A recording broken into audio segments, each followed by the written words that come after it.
қазір шпорымды бақылаушы адам қарамай тұрған кезде шығарып алайын деп офицер, яғни лейтенант дәрежесінде әскери билет аламын. Erasmus болмаса болашақ бағдарламасы. Көп мыжымай бірден бастайық. ұбт-да тексерушілер қаншалықты қатал болады? Ол енді өзіңіздің бағыңызға байланысты, түріңізге байланысты. Енді түріңіз ұнамай қалып қатал болып шығарып жіберуі мүмкін. Бірақ жалпы оған сенудің түк те керегі жоқ. Себебі тексеруші қатал емес болғанның өзінде камерадан қарап, кейін балыңызды норлып тастай алады. Ал енді жарайды, ұбт-ға кіріп, енді аудиториямызға кірдік, не көреміз? Аудиторияға кірдік, енді аман-есен, шпорлар табылып қалмай аман-есен кірдік деп қарайық, ойлайық, иә? Тығып әйтеуір кіргізіп алдыңыз, қай жерге болсын. Енді кіргеннен кейін барып, кәдімгі мектептегідей немесе университеттегі лекция залдарына барып отырдыңдар. Лекция залдарына отырды, барлық кітапшаларды таратып береді.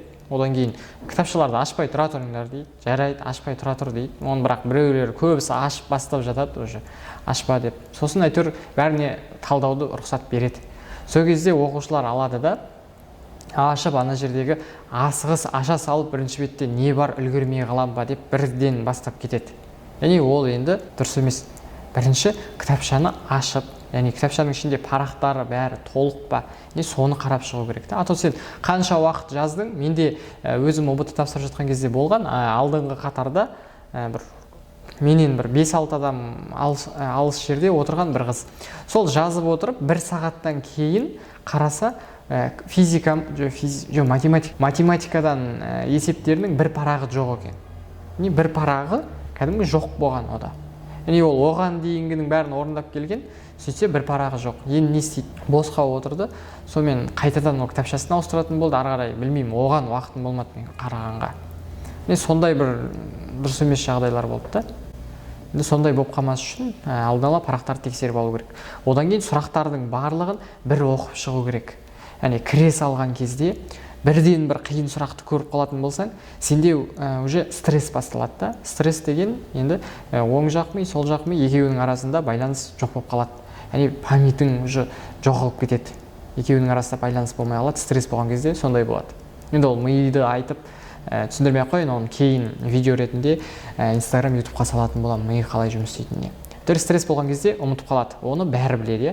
Стресске түсіп қалмас үшін бірінші парақшаны ашқан кезде бүткіл сұрақтарды бір көз жүгіртіп қарап шығу керек. Яғни заттарды ұмытып қалмай тұрған кезде бірінші қарап есіңе түсіріп шығу керек. Мынандай тақырып деп есіңе бір түсіріп шықтың және парақтардың бар жоғын тексеріп алдың. Одан кейін екі нұсқа бар. Бірінші оңайдан бастау немесе қиыннан бастау деген. Енді көбісі оңайдан бастайды, себебі уақыт құртпас үшін тез оңайды бітіріп тастаймын, одан кейін қиында отырамын дейді. Бірақ мынандай да бір жағдай бар екен. Ми ол өзіңнен бөлек уақытта да жұмыс істей береді. Мысалы, біреу келіп, саған бір сұрақты қойып кетіп қалды. Сен жауап бере алмай қалдың. Сөйтсең, миың өзі подсознательно дейді ғой, ойланып жүреді. Ана сұрақтың жауабын табуға тырысады ми. Сонда оны қалай пайдалануға болады? Бір қиын есептерді қарап, біраз ойланып алдың. Сосын оңай есептерге кете бердің. Сол кезде қиын есептерді миың өзі ойланып, есіне түсіруге тырысып жатады. Яғни қалай шығару керек деген. Сонда екі түрлі вариант бар. Енді қайсысы сізге ыңғайлы, соны өзіңіз таңдайсыз. Содан кейін кітапшаларды белгілеп шыққаннан кейін, яғни бір бетті белгілеп шықтың ба, бірден соны тексеріп өте салу керек. Себебі бүткіл парақшаны бітіріп алып, яғни физика болса, физиканың 30-ын бітіріп алғаннан кейін қайттан тексерем десең, ол қайттан тексергенге уақыт бөлгің келмей қалады. Себебі қалып бара жатқан сияқты бір сезім болады. Сол үшін басқа заттарға көшіп кетесің. Ал ондай болмас үшін бірден бір бет біттің ба, бір бет тексеріп, екі бет тексеріп отыру керек. Ал соңында уақыт қалған кезде міндетті түрде барлығын қайттан тексеріп шығу керек болады. Егер уақыт жетсе. Ал енді ұбт-ға шпор алып кіру деп жатады. Енді шпор алып кіру дұрыс емес екен деп айтсам, оны енді бір керемет жаңалық ашып жібермеймін ғой, дұрыс емес екен деген. ұбт-ға шпор алып кіргендердің көбісі мынандай әңгіме айтып шығады да. Кірдім, шпордан іздедім, шығады-ау деп шпорға сендім, сөйтіп уақытымды жоғалтып алдым. Енді одан да өзім шығара беруім керек еді деген.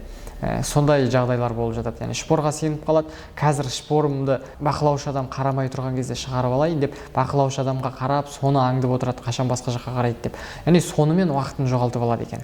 Ондай жағдайлар да бар. Ал енді мен өзімді айтайын. Өзім ұбт-ға кірдім. отырдық, лекционный зал Казгассада тапсырдық. Енді Казгассаны білмейтіндер болса, Қазақстандағы ең бірінші орында тұрған бас сәулет және құрылыс университеті. Сол университеттің лекционный залында тапсырдық. Үлкен төмен қарай кеткен. Мен ең соңында отырдым, есіктің түбінде, кірген шыққанның бәрін көріп. Сонда менде болған проблема, басында мен бірден кірдім да шығарып кірісіп кеттім есептерді.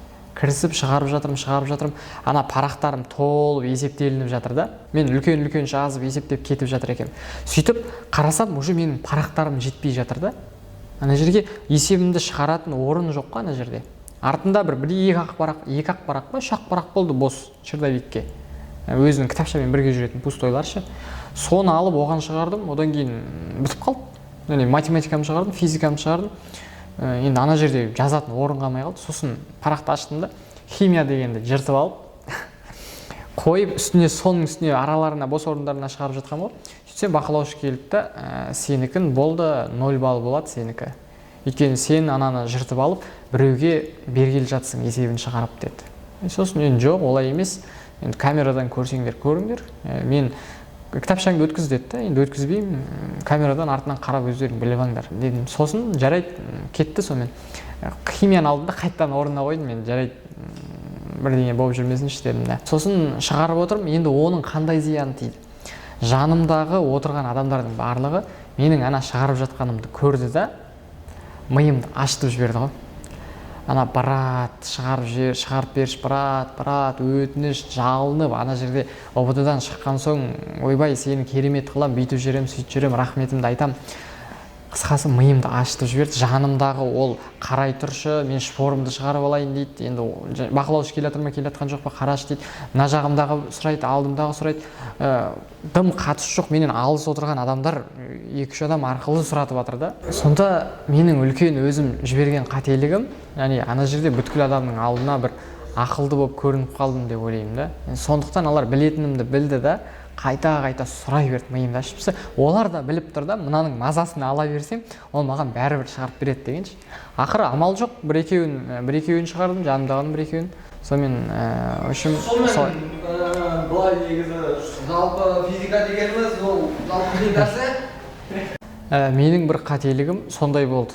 Енді сізде сондай қатты есеп шығарып қоятын болсаңыз, енді білмеймін, ешкімге көрсетпей, или өтірік топит етіп, жанындағылардан болмайтын бір сұрақ қою керек сияқты, өзіңді ештеңе білмейтінін көрсету үшінші. Енді мысалы енді 2-3 қосса қанша деген, енді ондай қатты емес, енді сол сияқты бір примерно бәрі білетін бір оңай затты сұрау керек. Мынау ештеңе білмейді екен ғой деп айтатындай. Сонда енді мүмкін сұрамайды деп ойлаймын. Ал егер өзің сол сұрайтындардың қатарынан болсаң, онда жаңағы дұрыс, яғни жан-жағыңа қарау керек та, кім жақсы шығарып жатыр, солардың миын ашыту керек. Бірақ енді ол дұрыс емес деп ойлаймын. Біреудің мазасын алдың, оның үстіне ол білетін адам өзі есеп шығарып жатып, сен мазасын алғанда белгілегенде қате белгілеп жіберсе, ол кішкене дұрыс емес зат.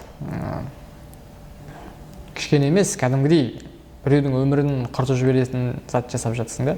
1 балл өте көп зат шешеді конкуренция болған кезде. Ал енді осының бәрінен өттік дейікші. Қазір мысалы дайындалып жатсыздар. Мен шаршап, дайындалып, қиналып жүрмін дейік. Сосын ОБТ-да бір күн шаршадық, қаншама қиындықтан өттік. Сонда біз соңында бізді не күтіп тұр деген сұрақ болады ғой. Енді бір мотивация болу керек қой. ОБТ-дан өтсем, мынандай бір керемет зат күтеді деп. Енді соны айтып берейін мотивация болу үшін. Университетке грантқа түскеннен кейін, мысалы Казгу болсын, политех болсын, IT, АТУ, енді университеттер көп, әскери кафедрасы болады. Яғни бір мамандыққа түстің, сол мамандықтың дипломын аласың. Мысалы мен өзім техникалық физика мамандығында оқимын, яғни инженердің дипломын алам, және қосымша оған офицер, яғни лейтенант дәрежесінде әскери билет алам. Яғни менің әскери дәрежем сонда жай әскерге барып келгендерге қарағанда 5-6 саты жоғары тұрады. Яғни бұл лейтенант деген офицерлік составқа кіреді. Ал одан төмендегілер, мысалы сержанттар, аға сержант дегендер, олардың барлығы төмен.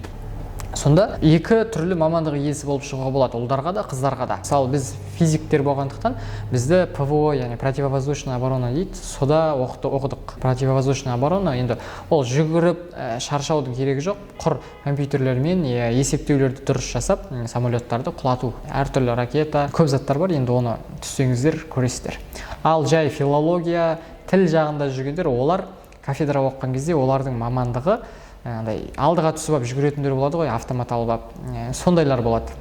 Ал физика, математика оқығандар жаңағыдай есептеулермен, яғни бір жерде отырып алып соғысады, соғыс болып жатса. Сондай болады. Яғни пайдасы диплом плюс әскери шен беріледі. Және ол университетте оқып жүрген кезде шетелге кетуге болады. Мысалы, менің өзім Санкт-Петербургқа тапсырдық. Сонда Санкт-Петербургқа тапсырдым. Екінші курс оқып жүрген кезде, үшінші курстың бірінші семестрында кетуге. Әне өттік, біздің группадан 5 қыз, 1 ұл болды ғой. 5 қыз, 1 ұл, иә. Сондай өттік. Сонда 5 қыз кетті. Негізінде ұлдардан бару керек еді. Бірақ басқалар бармаған соң, мен де қойшы деп бармай қойдым. Жалғыз өзім барам ба деп. Сөйтіп қалып қалдым. Негізі оп-оңай өтіп кетесің, тегін оқытады, яғни тегін өттің. Ондай бір ешқандай конкурс ештеңе болған жоқ. Жай ғана оқығым келеді дедік. Міне тексеруден өткізді. Енді GPA кішкене балдарды қараған шығар университеттегі. Әйтеуір оқуға рұқсатын берілді, шақыру келді Санкт-Петербургтан.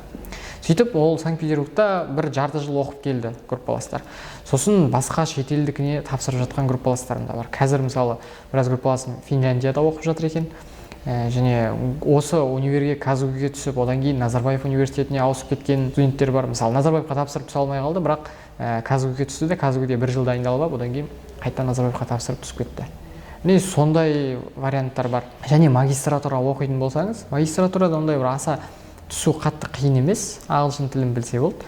Магистратура оқыған кезде университет тегін шетелге оқуға жібереді магистратурада. Яғни міндетті түрде магистратура оқыған адамдар шетелге барып келеді.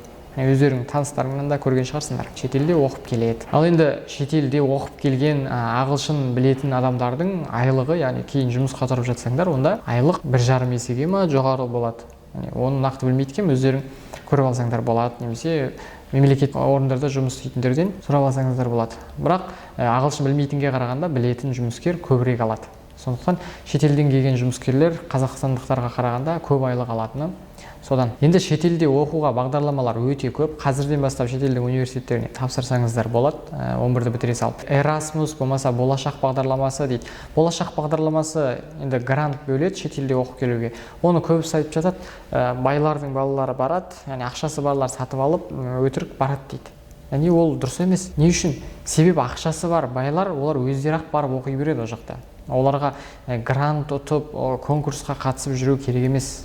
Ақшасы бар ма, барып оқи береді. Ал енді болашақ бағдарламасы қызық болатын болса, онда төменге бір болашаққа қатысты болашақ деп жаза салсаңыздар болды. Мен болашаққа дайындайтын орталықтар бар, солармен келісіп, яғни сіздерге бір пайдалы видео, яғни шетелге қалай түсуге болады, соның барлығын түсіндіріп беретін болады. Және Финляндияда, Европада оқып жатқан, Америкада да оқып жатқан достарым бар. Солармен бірге тікелей эфир өткізгенімді қаласаңдар Инстаграмда, онда төменге плюс қалдырасаңдар болды. Америка болсын, Европа болсын, сол жерде университетте оқып жатқан достарыммен бірге тікелей эфир өткізіп, қалай түсіп кетті, олар қанша уақыт кетті, қанша ақша кетеді, яғни соның барлығын өздері айтып беретін болады. Енді осымен сабағымыз аяқталды. Келесі сабақта кездескенше. Бүгін соңғы сабақ екен ғой. Жақсы. Келесі сабақта кездескенше.